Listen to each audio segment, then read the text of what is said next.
Subscribe to our channel and press the bell icon to never miss an update. Join the only official Telegram channel of RAU'S IAS Study Circle to get relevant material and important updates. Hello everyone and welcome to Daily News Simplified, your one-stop solution to detailed analysis of current affairs which are published in the Delhi edition of the Hindu newspaper. Articles dated 18th of March, that is yesterday, have been taken up for discussion today. The reason being simple that there is no Delhi edition for the Hindu newspaper published today. So without wasting any time, let's start with the first article for the day. The first article that have been taken up for today's discussion was published on page number 14th of Delhi edition Hindu newspaper. This article talks about the expansion of cotton textile exports as per the Tax-Pro-Sil report. The context says that cotton textile exports from India has been expected to achieve $15 billion of exports this year.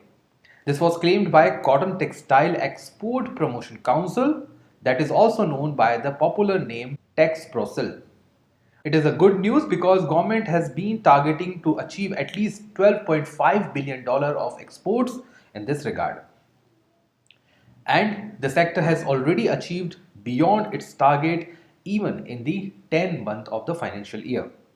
The relevance of cotton from the UPSC perspective is extremely high. UPSC has asked multiple questions in the prelim examination with covering all possible aspects for cotton crop. In the mains examination, in your general studies paper 1, it is important under the industrial location and the important natural resources. In GS paper 3, it is important for your trade perspective, infrastructure development as well as the aspect of important crops under agriculture. So, we'll take up this article from the very wide perspective and we'll try to cover every possible aspect of cotton crop and cotton textile industry in India. So, we'll talk about the current status of cotton textile industries, their production and export level. We'll also talk about the basics of cotton crop, environmental conditions required to cover this crop. We'll talk about the factors which have been affecting the location of cotton textile industry across India.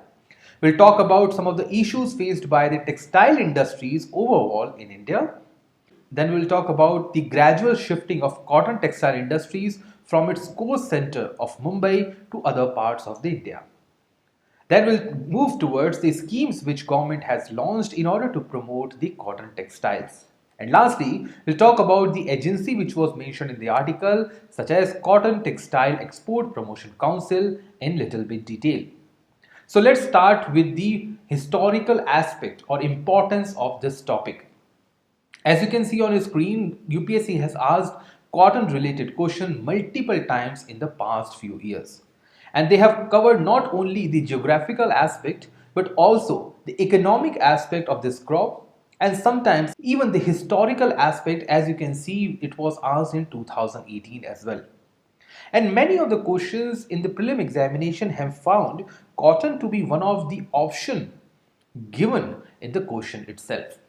And not only the prelim examination in 2013, UPSC has asked the question in the mains examination as well.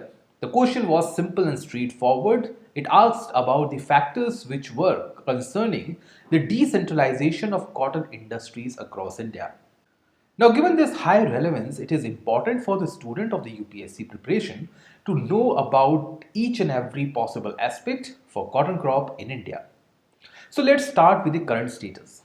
India is the largest producer as well as the exporter of cotton crop. Now, this data is subjected to variation based on the cropping pattern, annual production, as well as market condition. However, you will often find India in the top 2 position because there is a very wide gap between what India and China are producing and what these 2 countries are competing with the 3rd position holding United States. The textile industry, including the cotton, contribute 5% of the GDP, 14% of the industrial production, and 11% of the total exports. Indian textile industry employs the second largest number of people after the agriculture. It is expected to reach a high number of 223 billion by 2021. Final data are yet to published. Cotton yarn as well as the fabric exports account almost 23% of total textile exports in the country. In 2019-20, that is a year back financial year, India's cotton production was 36 million bales of 170 kg each. So what is 170? 170 is the amount of weight given to a single bale of cotton. So cotton, unlike many other crop, is not measured in the numbers or in per kg. It is measured as per the bales it is produced every year. So based on this data, we'll go through and analyze what India is actually producing and exporting in the near countries. So as you can see, this is the data available on the international platform. Indian government does not publishes the data of other countries. So if you want to have the comparative analysis of India with other nations, it is important for us to go through the analysis which is produced by the international organizations such as World Trade Organizations, International Monetary Fund, or maybe the international non-governmental organizations publishing such kind of data. So this table in front of you provide us the ample information about the comparative analysis of the production of cotton as well as the production of cotton per person or per capita in top 5 nations. From this table, we come across important fact that both India and China are close competitor. That is the reason why we might see China at first position in some of the reports, or we might also see India on the same position in some other reports. As we have said previously, it is based on the climatic conditions, annual production, as well as the market conditions available, which will make these two countries at the first position for their cotton production.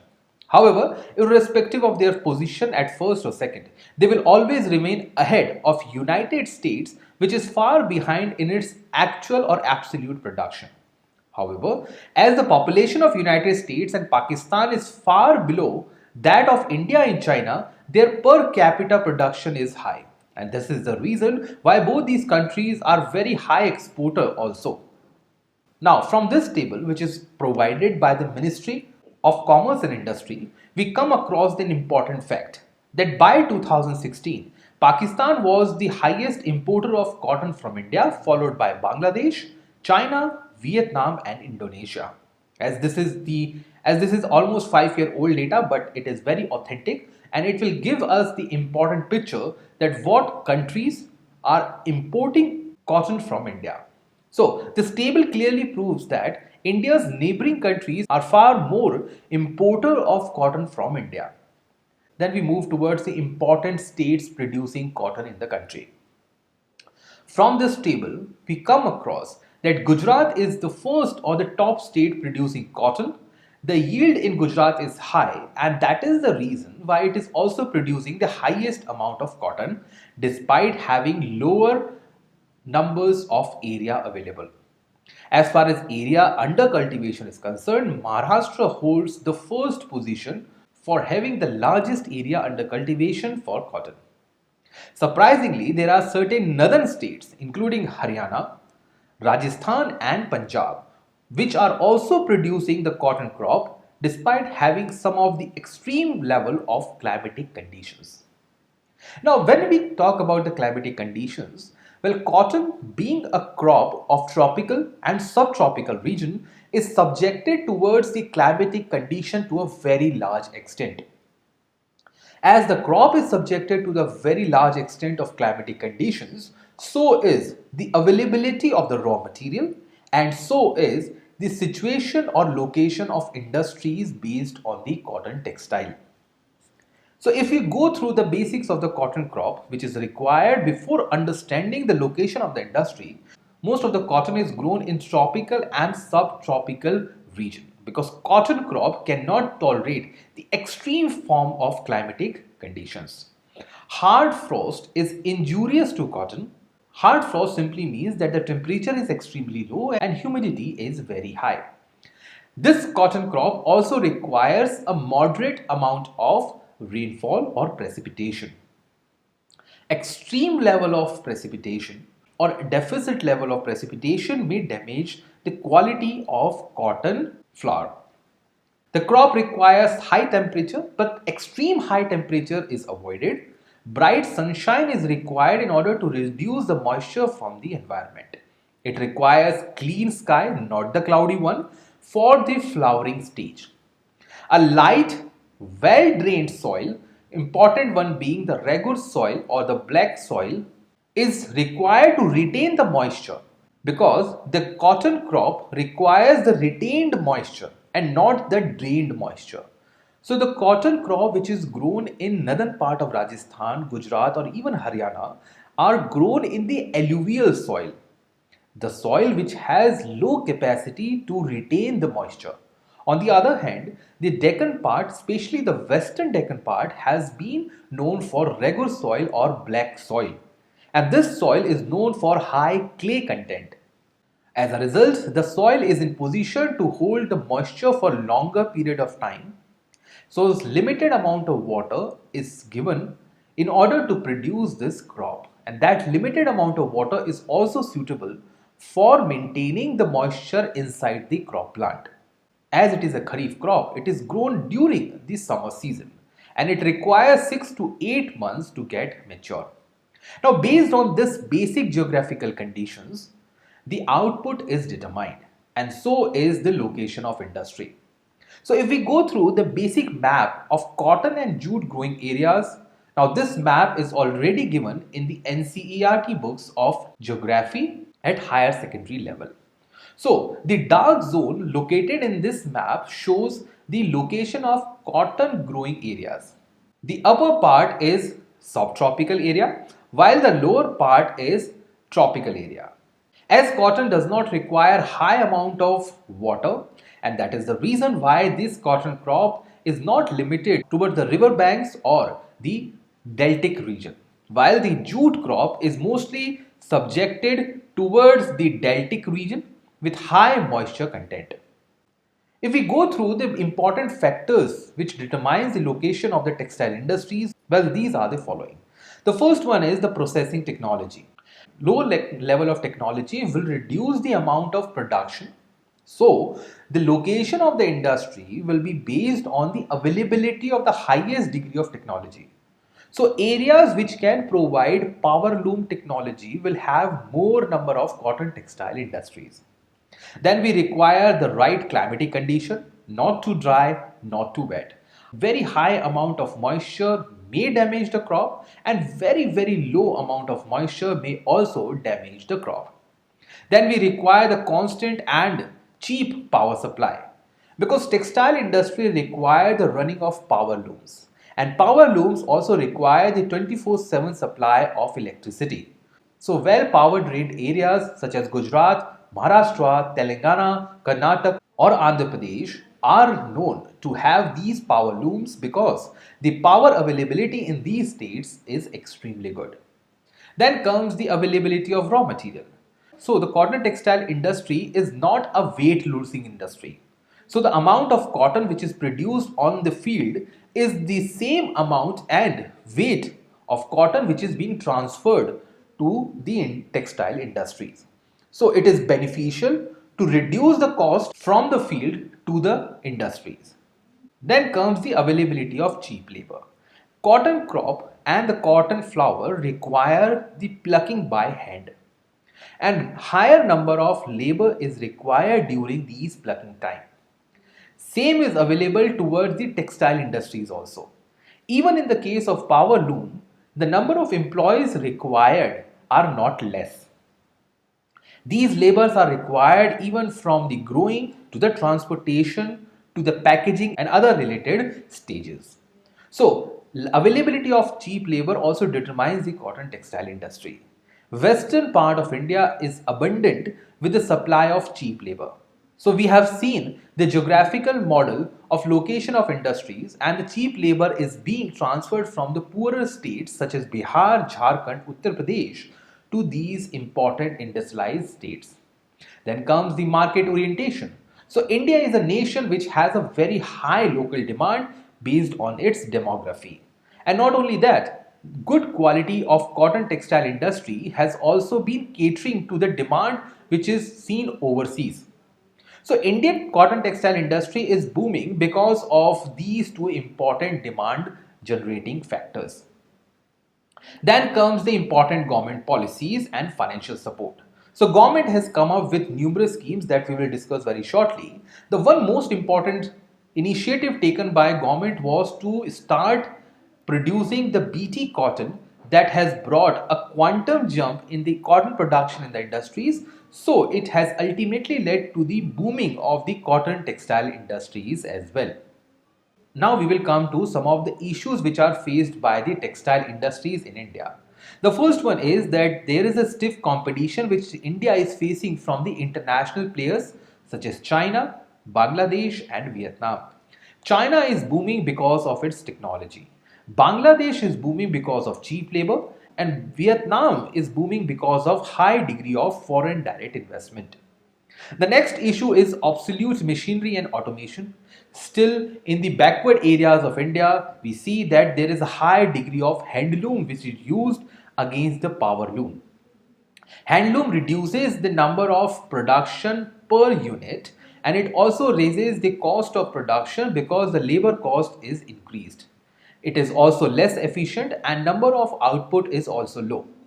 Then comes the highly unorganized nature.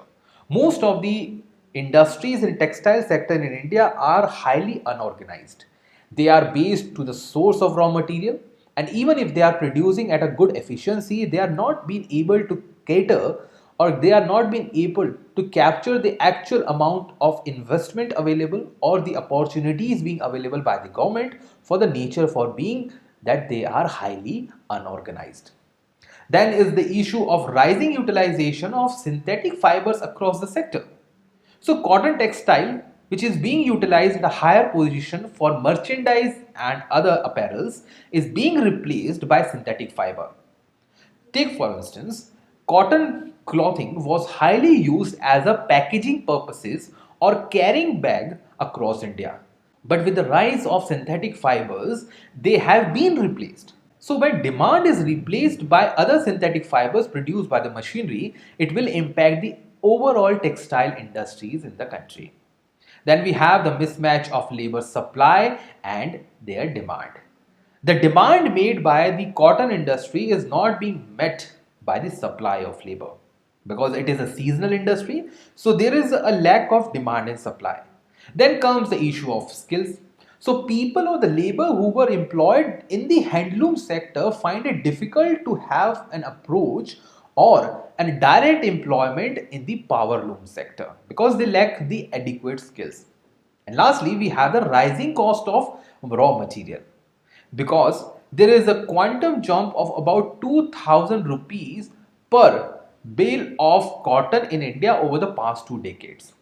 Rising the cost of raw materials simply means that there is a setback to those industries which are not being able to compete in the international market.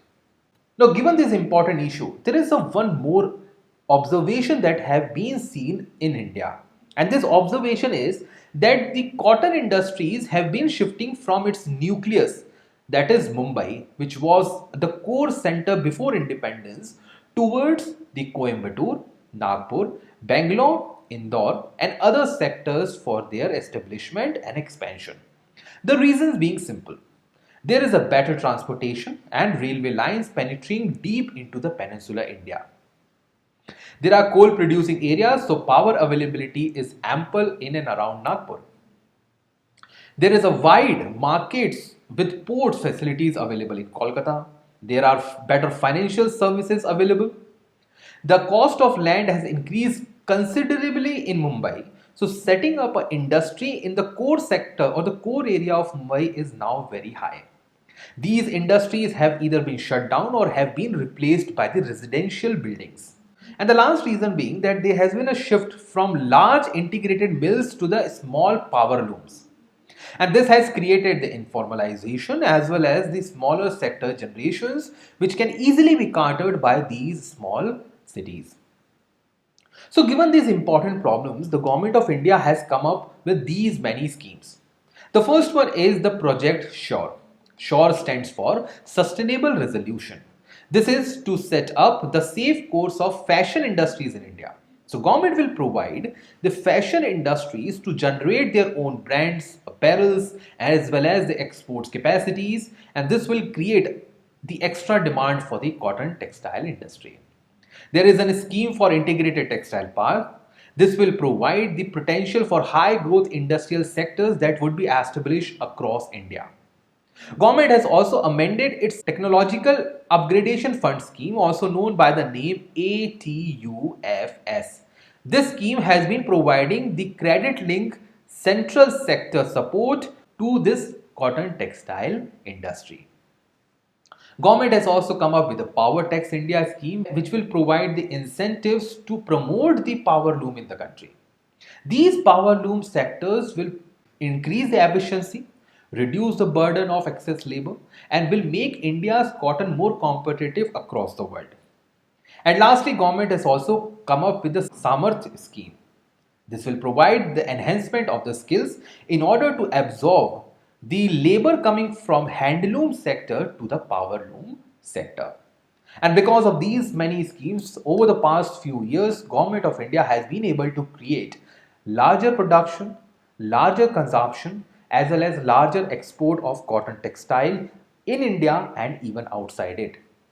Lastly, we come to the important organization which was given in the article. The organization is Cotton Textile Export Promotion Council. Now, from the name itself, we easily come to the conclusion that it will promote the export of cotton textiles.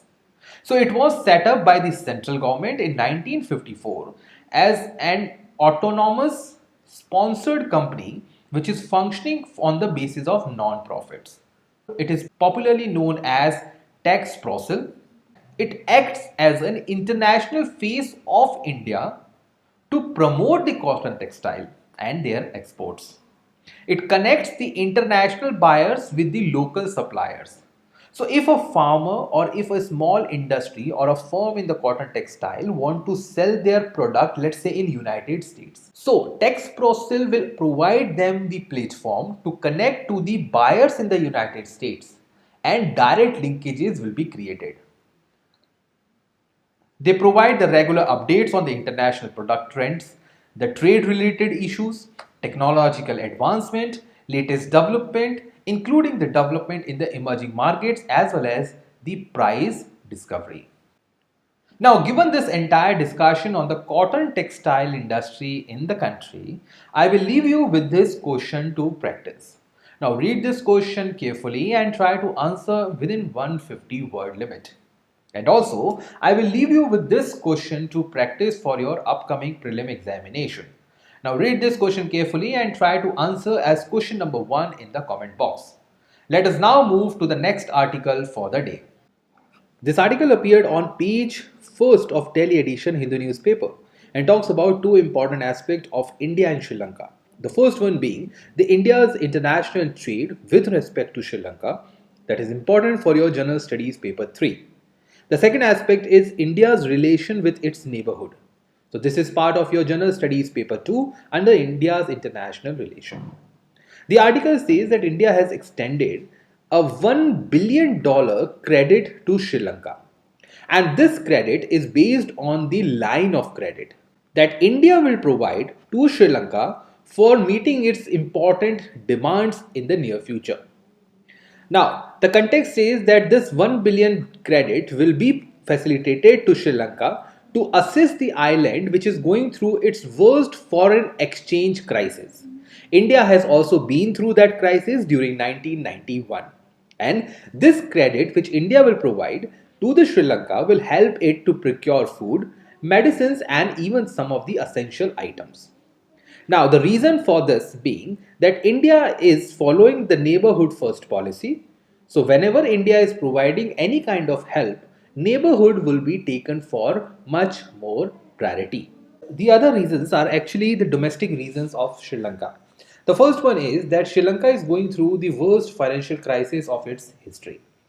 It has already declared the emergency on the financial basis in August last year. And this was created due to the foreign exchange crunch. It is still facing the high fuel and gas shortages that has actually created the high level of inflation of essential goods and services. And lastly, Sri Lanka has to pay $7 billion of its debt despite the fact that its forex reserves are extremely low. So, because of all these reasons, India has come forward in order to help Sri Lanka, being a very good friend in its neighborhood.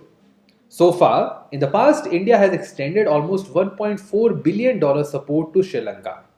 This included $400 million of RBI's currency swap agreement. India has also deferred $0.5 billion, that is $500 million of loan, and provided $500 million of line of credit previously also. Now, when we read about the UPSC, we often find this kind of agreements or this kind of initiatives to be extremely good to be written in the means answer writing. So, if in the future UPSC asks on India Sri Lanka relationships, you can quote these examples to show that there is a good relationship between both these nations on financial perspective also. Now, the students who are preparing for the UPSC will read a line of credit time and again. In one article or the other, you will find this word to be written in specific language. Now, the question arises that what is line of credit? Now, as per the Press Information Bureau, these are the important aspects that should be there with you to understand what is line of credit. First of all, line of credit is not a grant. That is, it is not given without any conditions. It is actually a soft loan. Hence, it has an interest rate, but this interest rate is very concessional given the kind of humanitarian assistance attached to it. It is given by India to most of the developing countries in Asia and Africa. There is one important condition which is attached to the line of credit given by India. First of all, this condition says that the money which is being given by India should be utilized for the exports buying or the purchase of exports of Indian goods and services up to the value of 75% of the contract. Now assume this. Let's say India has offered $100 million of credit to, let's say, Nepal. Now, Nepal will utilize at least $75 million of this money to buy goods and services from India. That is, fulfilling the 75% limit on the contract. The limit or the amount of funds which is being suggested or which are being provided under the line of credit depends on the local factors. In this case, $1 billion was based on the financial conditions or the forex exchange crisis of Sri Lanka. So they might include the political social conditions, the statutory clearance given by the government, or even the small issues such as availability of land or the infrastructural support. These conditions may define the amount of money that would be transferred. In most of the cases, Indian companies, including the private companies as well as the public sector undertakings, are awarded infrastructural projects under the line of credit. So out of 100 million, let's say $20 million would be spent by these borrowing countries on the infrastructure development. And this infrastructure development would definitely create the employment opportunities and will reduce the poverty level. But this infrastructure development would be undertaken by Indian companies irrespective of their ownership. Next, being that most of the line of credit in the past has been given by Export and Import Bank of India, and the highest share has been awarded to the African nation in percentage term, not the absolute terms. So higher share has been given to the African nations by India, and this is based on the report of Ministry of External Affairs. The funds are being released by Ministry of Finance and not External Affairs. So the letter of authorization is given by the Ministry of Finance. With this discussion in place, let us now move to the next article for the day. This article appeared in text and context part of the Hindu newspaper and talks about the current status of Russia and Ukraine with respect to International Court of Justice. Now, before moving towards the aspect of International Court of Justice, under the international organization aspect of your General Studies Paper 2 syllabus, it is important for the student to know about the background of the issue.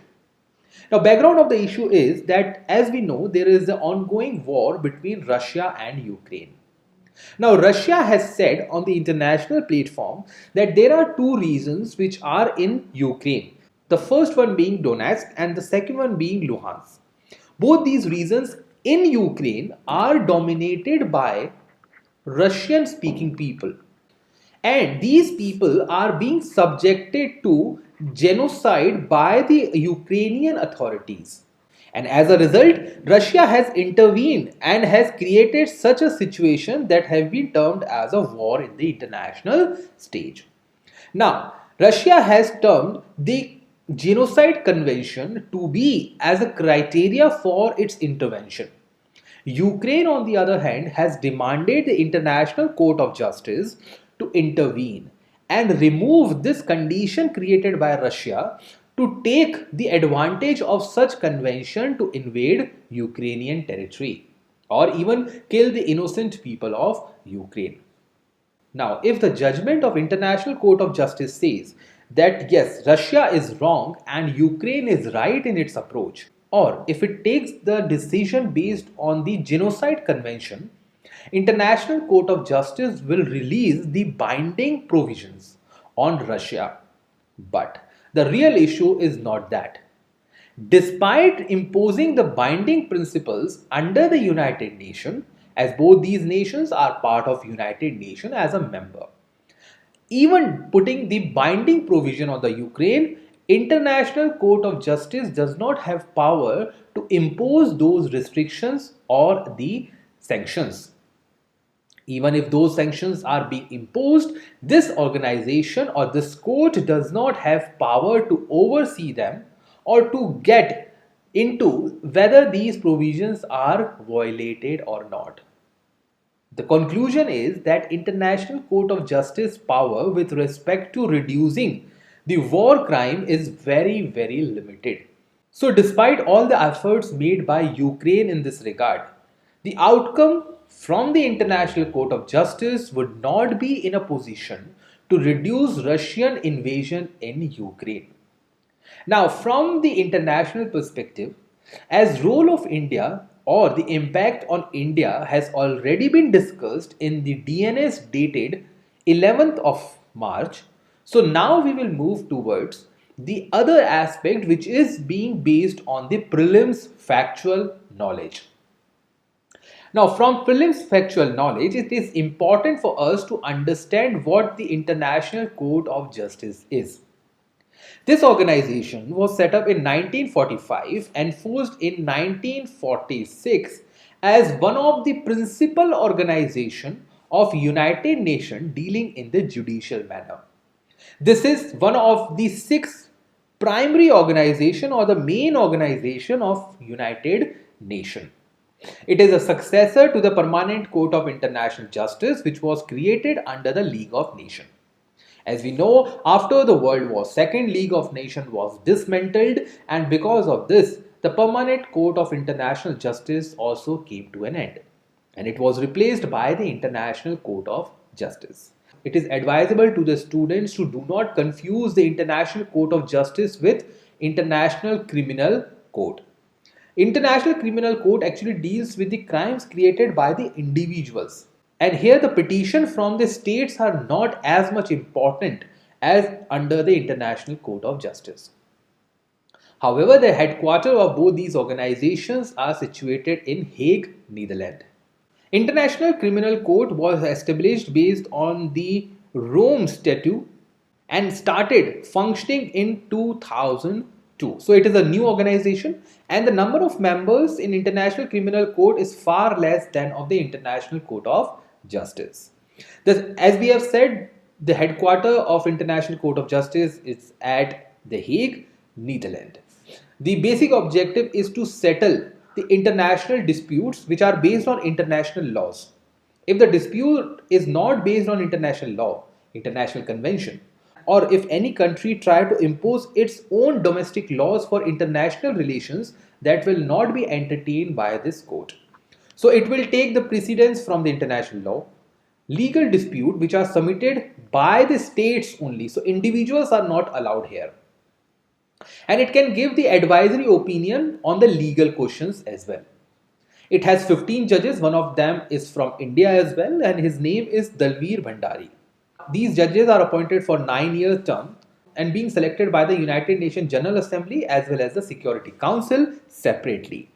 All members of the United Nations are parties, that is, once a country becomes a member of the United Nations, they also become the party to the International Court of Justice Statute.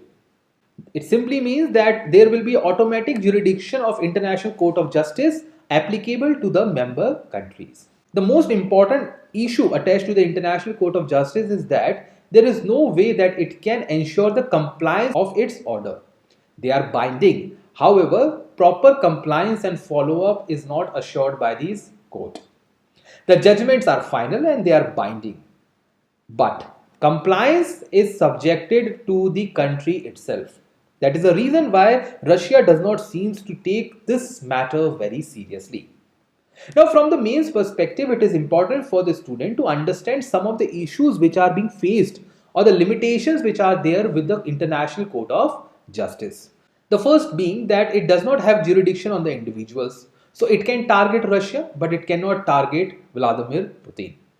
The jurisdiction of the International Court is very general. It is not specific to an important sector or to an important theme. We have international tribunals which have important aspect on certain sectors. Like we have tribunals for sea related laws. On the other hand, the International Court of Justice has very general nature of its jurisdiction. It is not acting as a court of last resort. So the Supreme Courts or the federal courts of the nations are not allowed to represent themselves on the international platform utilizing the platform created by the International Court of Justice. So Supreme Court of India cannot plead in the International Court of Justice. It is the government of India that has to plead over there. It does not entertain the appeals from the international tribunals. So if there is a failure of a particular case, let's say a case related to the international movement of or international peaceful movement of ships. Now if a country loses that case in a particular tribunal, so that country does not have any appealing or appellate tribunal or appellate jurisdiction available in the International Court of Justice. It does not have any preemptive jurisdiction, so it cannot take any case on its own behalf. There is no procedure, there is no situation where the court can call the parties on its own. And lastly, the Security Council or the UNSC has been able to veto the enforcement of the cases. So the 5 permanent members or P5 have the power to overtake any cases using their veto power. So these are the basic limitations and these limitations should be met and resolved as soon as possible in order to resolve the international disputes between the nations. With this discussion in place, let us now move to the next article for the day. This article appeared on page 14 of Delhi edition Hindu newspaper and talks about an observation made by Organization of Economic Cooperation and Development. The organization has said that Ukraine war or the war between Ukraine and Russia is going to cut off global GDP by 1%, which is a very, very high number. On an average, a global GDP increases by 2 to 3%. Sometimes it may even touch the 3.5% mark. Now, given this small number, 1% cut is a very considerable amount that should be concerned by all the members across the world or the global community. Now, in this article, we will understand what observations have been made by OECD, what suggestion it has provided, and what is the organization of OECD as such. So, OECD has been a very popular topic in UPSC in the previous years. As you can see in 2014, it was asked as one of the options. It was repeatedly asked in the other options in 2015 and same in 2016 as well. In other instances also, UPSC has put forward OECD either as an option or as an important pointer in the prelim examination. So for the upcoming examination also, it is desirable from the candidate to have basic idea about this organization. As far as observation is concerned, the OECD has said that it will impact the war between Ukraine and Russia will impact the growth and inflation across the world. Growth will fall by 1% and inflation will increase by 2.5%. As far as wheat and metals are concerned, so there will be a disruption at the global market because Russia and Ukraine provide one third of the wheat demand at the international level. This will lead to the hunger and the food insecurities. As far as metals are concerned, so it will increase the prices of the core metals, ultimately lead to the disruption in aircraft, car, as well as the manufacturing of chips are concerned. We have already covered the article on neon dated 11th of March DNS. As far as oil and natural gas is concerned, well, Russia supplies almost 15% of the global demand. It will create the inflationary pressure to a further extent. As India is one of the important member and you must be going through the important articles published in the news, you must be well aware that India is looking to diversify its energy portfolio and would like to shift and is looking to shift from West Asia towards Russia for that matter. Now, as far as suggestions are concerned, OECD has given 4 important points on that. Nations should start targeting the inflation as an important aspect in their monetary policy. RBI has already started doing that. Nations should immediately start spending to support the refugees in the Europe. Now, this is subjected to the European nations only. There should be a temporary cash transfers which should be given to the vulnerable consumers. Now, as the prices of the oil is increasing, as the prices of the food items is increasing in the international market, this will ultimately have impact on the Indian consumers also. So, Government of India should be aware of this. And lastly, the organization recommends about minimizing the long-term dependence on Russia. This is also limited to the European nations for their energy needs, especially the gas supply. We have already covered one such important supply through the Nord Stream, which supplies gas to the German nation from Russia. The last point which OECD has suggested is applicable to only the European nations as because it is supported and endorsed by United States of America. Now coming to what OECD is all about. This organization was created formally with this name in 1961. It is headquartered at Paris and named as Organization for Economic Cooperation and Development. Basically, the members of this organization are high income group countries only, and only means only. No developing country is part of this grouping. It is an international organization and intergovernmental organization covering 38 countries. And the objective is to unite on the front of democracy and market economy. So none of these countries have communist model. None of these countries have any other economic model rather than the market economy. And they want to be united on this front in order to sustain the economic growth, boost employment, raise the level of living, provide financial stability, assist other countries' economic development, that is their member countries, as well as contribute to the growth of world trade. But imagine this. OECD is suggesting to go away from Russia. Can the global community, as of now, survive without Russia? A country which supplies 15% of the gas and oil needs, a country which supplies over 10% of the defense equipments across the world, and country which supplies important strategic support to many Asian and African countries. So, if OECD wants to increase the growth of world trade, it cannot survive without the support of Russia. However, the current stance goes in the counter direction to these proposals. These are the following OECD 38 members.